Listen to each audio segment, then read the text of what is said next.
तेजी से बढ़ती जनसंख्या और उसकी जरूरतों के दबाव में प्रकृति करवट ले रही है। बैंकॉक हो या बीजिंग, दुबई हो या फिर हमारी अपनी दिल्ली, हर शहर की एक ही लड़ाई है, अच्छी हवा की लड़ाई। इस लड़ाई में अरविंद केजरीवाल जी के नेतृत्व में दिल्ली वालों ने कई सफलताएं हासिल की हैं, जिसकी दुनिया भर में तारीफ हुई और उससे सीखने की कोशिश हुई। प्रयास लगातार जारी है, जिनके दम पर 2014 के मुकाबले दिल्ली की हवा में काफी सुधार हुआ है। दिल्ली में एवरेज PM 2.5 का लेवल 2014 के मुकाबले 2023 में 45% गिर गया है। जब आप प्रकृति की सुनते हैं तो प्रकृति आपकी सुनती है। दिल्ली में जब से हमारी सरकार बनी है उसके बाद लगातार प्रदूषण का स्तर कम होता जा रहा है। पूरे साल का जो आंकड़ा है वो इस बात को बताता है। ये सब अरविंद केजरीवाल जी, जो खुद IIT इंजीनियर हैं, उनकी पढ़ी लिखी सरकार के प्रयासों का बेमिसाल नतीजा है। आखिर ऐसा क्या किया उनकी सरकार ने जिसने दिल्ली की हवा में ये जादुई बदलाव ला दिया? पहला कदम, 4 साल में 2 करोड़ पेड़ लगे। 2017 से 2020 के बीच दिल्ली में 1 करोड़ पेड़ लगाए गए। फिर दिल्ली सरकार ने अगले 5 साल में और 2 करोड़ पेड़ लगाने का वादा किया। लेकिन यह काम इस तरह युद्ध स्तर पर हुआ कि अब तक 4 साल में ही 2 करोड़ पेड़ और लग चुके हैं। हर एक दिल्ली वाले के लिए 1 पेड़। दिल्ली में 2015 से अब तक 42 वर्ग किलोमीटर नए जंगल लगवा दिए गए हैं, यानी एक पूरे दिल्ली कैंटोनमेंट के एरिया के बराबर ग्रीन कवर बढ़ गया है।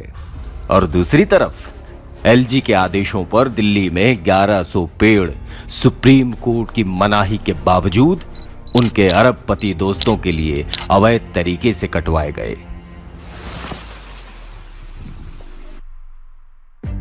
दूसरा कदम, 24 घंटे बिजली से जनरेटर धुएं का खात्मा। केजरीवाल सरकार ने 24 घंटे बिजली की गारंटी दी थी और दिल्ली पूरे देश में पहला ऐसा राज्य बन गया जहां गारंटी से 24 घंटे बिजली मिलने लगी। इसका एक बहुत बड़ा फायदा यह हुआ कि दिल्ली के चप्पे चप्पे पर लगे लाखों जनरेटरों का धुआं हमेशा के लिए बंद हो गया। केजरीवाल जी ने बिजली की डिस्ट्रीब्यूशन को बढ़िया बनाकर उसके लीकेज को बंद करके उसे सस्ता बना दिया, जबकि गुड़गांव और नोएडा की सैकड़ों सोसाइटीज, दुकानें, संस्थाएं आज भी जनरेटर पर निर्भर हैं। उसके धुएं की फेफड़ों पे मार से त्रस्त हैं। तीसरा कदम, 2000 EV बसों का संचालन। 2 करोड़ लोगों को पालने पोसने वाली दिल्ली में गाड़ियों का प्रदूषण फैलाने में बड़ा हाथ रहा है। दिल्ली सरकार ने इस समस्या से बिल्कुल आमने सामने का मुकाबला किया। आज दिल्ली में करीब 2000 इलेक्ट्रिक बसें चल रही हैं। सरकारी इलेक्ट्रिक बसों के मामले में दिल्ली भारत का पहला और दुनिया का तीसरा सबसे आगे शहर है। आज ई बसों में दिल्ली की सफलता को दुनिया के कई शहरों में कॉपी करने की कोशिश की जा रही है, क्योंकि एक इलेक्ट्रिक गाड़ी पेट्रोल डीजल की गाड़ी के मुकाबले 3 गुना कम प्रदूषण करती है। वहीं दूसरी तरफ यूपी और हरियाणा के लोग दिन रात डीजल बस के भीषण धुएं को बर्दाश्त करने के लिए मजबूर हैं। इसके अलावा 4000 से ज्यादा ई ऑटो भी चलवाए। 5 सालों में ईवी स्कूटर की सालाना बिक्री करीब 1000 यूनिट से बढ़कर 38000 यूनिट पर चली गई। चौथा कदम, बड़ी छूट से ईवी कार का बोलबाला। दिल्ली सरकार ने इलेक्ट्रिक वाहनों पर देश की सबसे अच्छी पॉलिसी बनाई, जिसके कारण दिल्ली में बिकने वाली हर 5 में से 1 कार इलेक्ट्रिक कार है, जिसने इस मामले में दिल्ली को पूरे देश में सबसे आगे कर दिया। पूरे राज्य में चार्जिंग स्टेशंस का जाल बिछाया गया। आज 2.25 लाख से ज्यादा दिल्ली वाले ई कारें चला रहे हैं और यह संख्या दिन दूनी रात चौगुनी तेजी से बढ़कर पूरे देश के लिए एक उदाहरण बन गई है। 5वां कदम, बसों की संख्या में भारी बढ़ोतरी। अगर हम सिंगापुर जैसे शहरों को देखें तो प्रदूषण कम होने का एक बहुत बड़ा राज है बढ़िया पब्लिक ट्रांसपोर्ट। दिल्ली में आज पब्लिक ट्रांसपोर्ट में कुल बसों की संख्या बढ़कर 7700 हो गई है। आज यूपी के मुकाबले प्रति लाख जनसंख्या पर दिल्ली में करीब 5 गुना और हरियाणा के मुकाबले करीब 2 गुनी ज्यादा बसें चलती हैं। दिल्ली में बसों की संख्या 2024 के अंत तक 10,000 होनी है, जिसमें 80% ई बसें होंगी। लोगों को अपनी गाड़ियां कम यूज करनी पड़े, इसके लिए दिल्ली सरकार ने मोहल्ला बसें भी चलवा दी। जहां बड़ी बस नहीं जा सकती, वहां अब छोटी मोहल्ला बसें जा रही हैं। मेट्रो जो पिछले 10 सालों में 200 किलोमीटर से दोगुनी बढ़कर 400 किलोमीटर हो गई है, उसकी और भी नई लाइनें तेजी से बनाई जा रही हैं। कोशिश ये है कि लोगों को अपनी गाड़ी खरीदने की जरूरत कम से कम पड़े। छठा कदम, थर्मल प्लांट्स बंद।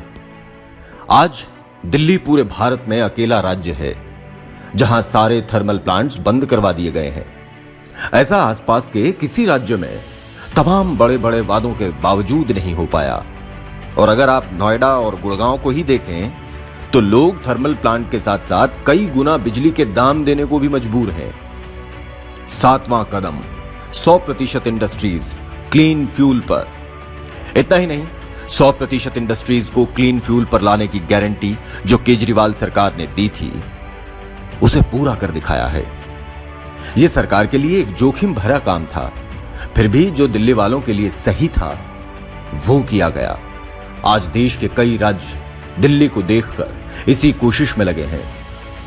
दूसरे शब्दों में कहें तो एक आमूलचूल बदलाव की दिशा में एक मजबूत पहल, एक पूरा ट्रांसफॉर्मेशन, ऐसे जैसा देश के किसी राज्य में नहीं हो पाया। आज इस हवा की लड़ाई में दिल्ली देश ही नहीं, दुनिया के सामने एक उदाहरण है।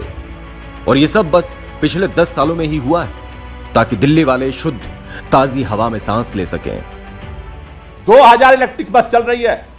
दिल्ली के इतिहास में 7,700 बस पब्लिक ट्रांसपोर्ट आज सड़क पर है। कभी नहीं थी दिल्ली में इतनी बसें।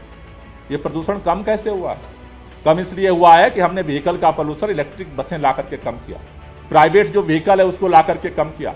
दिल्ली के अंदर 24/7 बिजली की गारंटी करते जनरेटर का धुआं हमने दिल्ली से बाहर किया।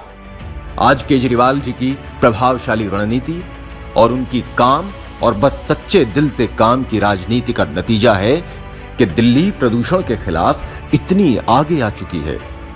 और ऐसा इसलिए हो पाया क्योंकि इस लड़ाई में दिल्ली के लोगों ने, आप लोगों ने उनका साथ दिया। भाजपा की तमाम रोक विरोध के बावजूद दिल्ली के विशाल दिल ने उन्हें जगह दी। अभी काम बहुत करना बाकी है।